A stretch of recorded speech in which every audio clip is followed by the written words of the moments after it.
মনে রাখবেন, রমজানকে যে কদর করে না, রমজানেও যে গুনাহ করে, রমজানেও যে জাহান্নাম থেকে বাঁচার চেষ্টা করে না, রমজানেও যে জান্নাতের আমল করার চেষ্টা করে না,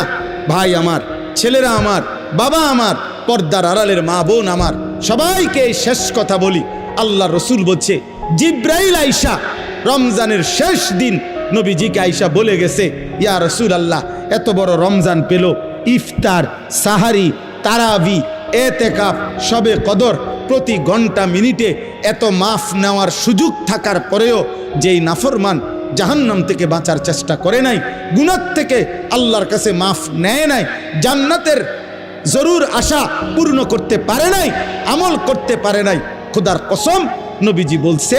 জিব্রাইল আইসা বলছে, ইয়া রাসূলুল্লাহ, এমন নাফরমানের উপরে আল্লাহর লানত, আল্লাহর লানত, লানত, লানত। নবী বলছে আমিন, আমিন। মানে নবী বলছে, হ জিব্রাইল, আমিও বললাম আল্লাহ, এমন লানত আপনি কবুল করেন এই নাফরমান উম্মতের উপরে, আমি নবীরও লানত।